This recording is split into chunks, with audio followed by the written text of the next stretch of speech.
आखिर मोदी के चाल में फंसे विपक्षी, वो भी एक ऐसे मुद्दे पे जिसमें कि पूरे राष्ट्र हित जुड़ी हुई हो और जिसमें ना तो आप निगल सकते हैं ना ही आप उसे उगल सकते हैं। देश का संविधान 26 नवंबर 1949 को अंगीकृत किया गया था और इस दिन से ही देश में इस दिवस को संविधान दिवस मनाने की मांग चल रही थी, लेकिन भूतपूर्व सरकारों के द्वारा इस दिवस को राष्ट्रीय कानून दिवस के रूप में मनाया जाता था। जब 2014 में मोदी की सरकार बनी तो उन्होंने सबसे पहले ये निर्णय लिया कि 2015 ईस्वी में, चूँकि बाबा साहब भीमराव अंबेडकर का, जो कि संविधान सभा के सभापति भी रहे थे, उनका ये 125वां जन्म शताब्दी था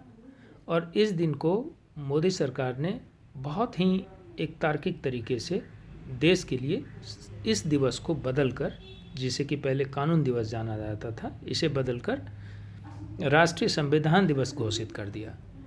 ऊपरी सतही तौर पर अगर देखें तो ये एक खुशी की बात है कि इस दिन संविधान को लागू किया गया, इस दिन संविधान को अंगीकृत किया गया था और अंगीकृत होने के बाद इस दिवस को मनाना चाहिए। इसमें किसी को कोई शंका, संशय या किसी भी तरह का विवाद पैदा करने की स्थिति नहीं बनती है। लेकिन इसके पीछे मोदी ने एक सोची समझी चाल के तहत इस चीज़ को लागू किया था और अब वो धीरे धीरे, जब ये 6 साल 7 साल का समय बीत चुका है और संविधान दिवस प्रतिवर्ष अब मनाया जाने लगा है, तो उनके द्वारा चली गई इस चाल का असर अब देखने को मिल गया है। विपक्ष के सामने एक यक्ष प्रश्न खड़ा हो गया है कि वो इस दिवस में शामिल हों या ना हों। और इस बार कुछ ऐसा हुआ कि कई सारी पार्टियां, जिसमें कि कांग्रेस पार्टी थी, आम आदमी पार्टी थी और कई सारी 6 राष्ट्रीय स्तर की पार्टियों ने संविधान दिवस के सेलिब्रेशन का बहिष्कार किया। यह बहिष्कार करना, जहाँ की उनके लिए एक सामान्य सा आरोप आप लगा सकते हैं कि यह उसी तरह से है जैसे कि आप अपने संविधान के विरोध में खड़े हैं। ये अपने आप में किसी राजनीतिक पार्टी के लिए, जिनका कि वजूद ही उसी संविधान से निर्धारित होता है, ये एक बेहद ही कठिन परिस्थिति है। लेकिन उनके सामने इनसे बड़ी प्रश्न है कि अगर वो इस चीज़ को ध्यान में रखते हैं कि वो संविधान के साथ खड़े हों, तो वो एक वोटर वर्ग के मेजॉरिटी वर्ग को वो लूज़ कर जाते हैं। क्योंकि इसके पीछे जो मंशा है कि दलितों के प्रणेता रहे भीमराव अंबेडकर, दलितों के मसीहा के रूप में भी जाने जाते हैं और उनके जन्म शताब्दी पे शुरू की गई संविधान दिवस, वो भी तब जबकि वही इस संविधान सभा के सभापति रहे हों और उस दिन के सेलिब्रेशन में शामिल ना हो पाना, जहां उनको दलितों के विपक्ष में खड़े कर देता है, वहीं अगर वो उनके साथ जाते हैं तो उनको एक मुस्लिम विरोधी के रूप में भी अपने आप को सामने लाना पड़ता है। इसको इस तरीके से समझें, इसमें पेचीदगी क्या है। जब आरएसएस के अंदर मोदी काफ़ी लंबे समय तक काम किए हैं और आरएसएस ने इस बात का अध्ययन किया था कि हिंदू वोटों का काफ़ी बिखराव है और वो कभी भी संगठित नहीं होते हैं। और इन बिखराव का मुख्य कारण है कि हिंदू में कई तरह की जाति प्रजाति एक साथ काम करती हैं, मानते तो एक ही देवी देवता को हैं, लेकिन उनके हक और अधिकारों का स्तर अलग अलग है और उनके बीच में आपसी कई सारी समस्याएं बनी हुई हैं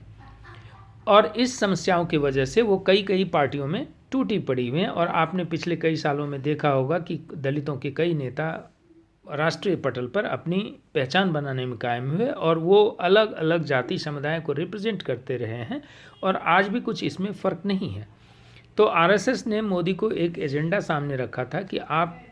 चूँकि हम लोग एक हिंदूवादी विचारधारा की पार्टी है, राइट विंग पार्टी कहे जाते हैं और राइट विंग पार्टी कहे जाते हैं, इसमें कोई गुरेज नहीं है क्योंकि हमारे देश का बंटवारा धर्म के आधार पर हुआ है। तो हम अगर किसी धर्म को लेकर के साथ चलते हैं तो इसमें किसी को दिक्कत नहीं होनी चाहिए। तो हमारे सामने सबसे बड़ी समस्या कि कैसे सारे हिंदुओं को एक साथ जोड़ा जाए। और चूँकि दलित का एक बड़ा वर्ग हिंदू के साथ, हिंदू धर्म को तो मानते हैं लेकिन हिंदूवादी विचारधारा को नहीं मानते हैं वो, और ज़्यादातर वो कांग्रेस, कम्युनिस्ट और बहुजन समाज पार्टी, समाजवादी पार्टी, इनके साथ कई बार जा कर के खड़े हो जाते हैं। तो अंबेडकर को उन्होंने, जिनको कि कांग्रेस ने बहुत टैक्टफुली अभी तक हाशिए पे रखा था, उनको वो हाशिए से निकाल करके राजनीति के केंद्र में ला करके खड़े कर दिए हैं और सारी पार्टियों के लिए इस दुविधा को उनके सामने रख दिए हैं कि आखिर वो उनके साथ खड़े हैं या नहीं हैं। अगर उनके साथ अंबेडकर के साथ खड़े होते हैं तो जो ऊंचे वर्ग के, ऊंची जाति के लोग हैं वो कहेंगे कि आप दलितों के साथ खड़े हैं, आप मेरे साथ खड़े नहीं हैं, तो वो हिंदुओं के कुछ वर्ग का वोट वो लूज़ करते हैं। और अगर उनके साथ खड़े होते हैं तो उनके सामने एक प्रश्न है कि आप उस हिंदूवादी विचारधारा के द्वारा संपादित किए हुए कार्य में आप शरीक होते हैं और शरीक होकर के आप हिंदूवादी विचारधारा के साथ खड़े हैं, तो इस स्थिति में उनके साथ मुस्लिम वोट उनसे टूट जाता है। इसी दुविधा के चलते इस बार जो संविधान दिवस मनाई गई उसमें कई पार्टियों ने इसका बहिष्कार किया। और ये तय मानिए कि जब ये राजनीतिक और चुनावी माहौल लगभग गर्म हो चुका है, कई राज्यों का चुनाव होना है, तो ये मुद्दा तो अभी शुरू हुआ है और आगे चल करके और गर्माएगा। और गर्माने के बाद मोदी जी के चाल में वो बुरी तरह से फंस चुके हैं, क्योंकि वो संविधान में शामिल नहीं हुए हैं। इसीलिए मोदी की पार्टी और ख़ास करके बीजेपी जो है वो इस आरोप को लगाने से कतई गुरेज नहीं करेंगे कि ये जो पार्टियां हैं ये अंबेडकर विरोधी हैं। और जब आप अंबेडकर विरोधी बनते हैं तो आप जानते हैं कि आपका राजनीतिक भविष्य सिर्फ और सिर्फ हाशिए पे जाएगा, आप केंद्र में तो नहीं रह सकते हैं। मोदी चूँकि एक निम्न समुदाय के लोग से आने वाले सदस्य हैं, उनके साथ ये एक एडवांटेज है कि वो खुद ही निम्न समुदाय के हैं, उनकी एक मेजॉरिटी हिंदू में अपील है। और अगर अंबेडकरवादी विचारधारा के दलित भी उनके साथ पूरी तरह खड़ी हो जाते हैं तो उन्हें हराना लगभग अवैध हो जाएगा। अब आगे देखते हैं कि मोदी जी अपने चाल में कामयाब होते हैं या विपक्षी, लेकिन आज की स्थिति में संविधान के विपक्ष में खड़े होकर के इन विपक्षियों ने बीजेपी को एक मुद्दा तो दे ही दिया है। धन्यवाद।